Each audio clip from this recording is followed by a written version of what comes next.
अपयश येते, पण या अपयशावर मात करून यश संपादन आम्हाला करायचंय आणि त्यात आम्हाला तुझं सहाय्य हवंय. असं का म्हणून?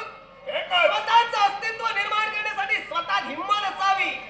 एखादं पाऊल जर का यशाच्या दिशेने आपण टाकत असो तर पहिलं अपयश आपल्या जीवनात येतं हे मान्य करून अपयश ही यशाची पायरी समजून प्रत्येकानं मार्गक्रमण करायचं असतं. आमच्या जीवनात येणारं अपयश दूर लोटून स्वतःचं अस्तित्व निर्माण करण्यासाठी या विश्वाची हल्लकल्लोळ माजविलाय.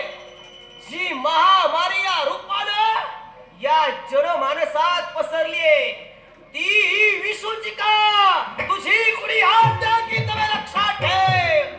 हे विश्वचिका, साधा साधीचा माझ्या मनाला होकार दिला नशीब तर यावेळी तुझ्यावर मात करून मला सहाय्य करण्यासाठी जबरदस्ती करावी लागेल. अरे दानवेश्वर, कोण गुण असं म्हणतोय?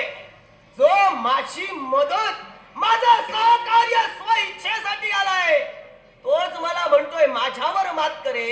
अरे जर का तुझ्या हिंमत असती तर स्वतःचं अस्तित्व निर्माण करत असताना जे जे प्रलय तुझ्या जीवनात आले त्या प्रलयावर तू मात केली असतीस. माझं सहकार्य मागण्यासाठी आलाय अर्थात तुझे पराक्रम कुठेतरी लोप पावताय. हे विश्वचिका, प्रयत्नाची मागणी आम्ही केलेली जिताचा साधा साधी मिळत नाही त्या कप्प्यानं आम्हाला मिळवायचंय आणि त्यात आम्हाला तुझं सहाय्य हवंय. साधा साधी सहाय्य केलं नशीब तर यावेळी तुझ्यावर मात करावी लागेल. दानवेश्वर बोल बोलता सोप्या वाद्य करणी करता शिर तुटे. आपण कोण कुणासमोर बोलतो याचा प्रथम विचार करावा. ज्या विसूचिके समोर आपण सहकार्याचा हात पुढे करताय तिच्यावर म्हणे तुम्ही मात करणार. अरे ही विसूचिका जिथं देवतांना घाबरत नाही, जिथं मानवांना घाबरत नाही तिथं तुझ्या पाता मुरातील दानवांचा विचार करणारी विसूचिका नव्हे. मी स्वतंत्र आहे. माझ्या मनाला वाटेल बुद्धीला पटेल त्याप्रमाणे विसूचिका वागते.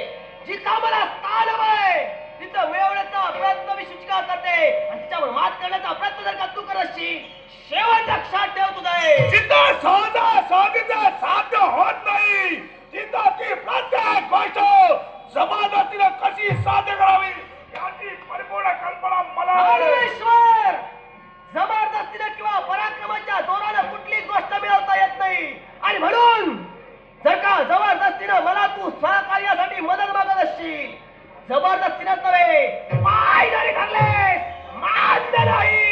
हे विश्वचिका, यावेळी मारी मनाचा जाहीर चाललाय तो स्वार्थ आणि तो स्वार्थ परिपूर्ण करण्यासाठी आम्ही दैत्य वाटेल त्या थराला सांगू शकतो याची तुला कल्पना दानवेश्वर, सांगण्याची गरज नाही कारण जे दानव जन्माला आले त्यांनी आतापर्यंत स्वार्थानच मंडित झाले.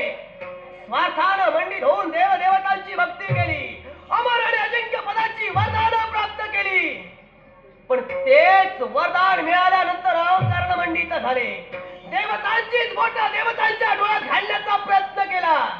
पण वेड्या विसरतोय अमर आणि अजिंक्य पदाची वरदानं प्राप्त तुझ्या पूर्वजांना असताना सुद्धा अरे मरून मोकळे झाले. तिथं तुझी काय विसूचिका केव्हा करणार नाही. हे विश्वचिका, भूतकाळाचा विचार करायला आम्ही नव्हे.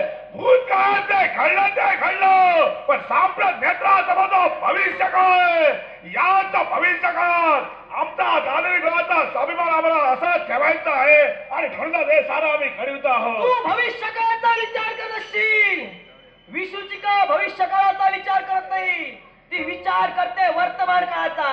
चालू काय आहे, मला करायचंय काय, मला घडवायचंय काय, यावी श्रेष्ठ माझं अस्तित्व आहे. या विश्वात विसूचिकेचा अधिराज्य निर्माण करण्यासाठी या जनमानसाची विसूचिका पसरली आहे. ती तुला सुद्धा ग्रासेल, लक्षात ठेव. मी वाटेल ते झालं तरी चालेल जोपर्यंत आम्हाला तू सहाय्य करत नाही तोपर्यंत शिवाऊ माघारी केव्हाही जाणार नाही. केव्हाही शक्य नाही.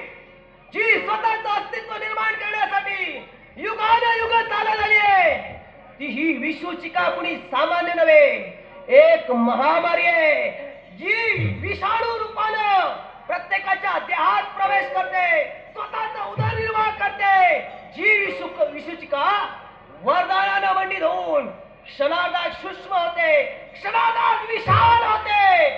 ही विसूचिका तुझ्या श्वासाद्वारे तुझ्या देहात प्रवेश करेल. तुझ्या देहात चैतन्य करेल. लक्षात ठेव. माझ्या ध्यात प्रवेश करण्यापूर्वी या लोकांची यात्रा दाबून परलोकी मी तुला पाठवून दे. शक्य नाही. या विसूचिकेचा अंत शक्य नाही. देव, दानव, मानव, यक्ष, किल, गंधर्व कोणी असू द्या, या विसूचिकेचा अंत करू शकत नाही. तूच काय, तुझे पूर्वज जरी खाली उतरले असतील त्यांनाही शक्य नाही. लक्षात ठेव. मग हे विसूचिका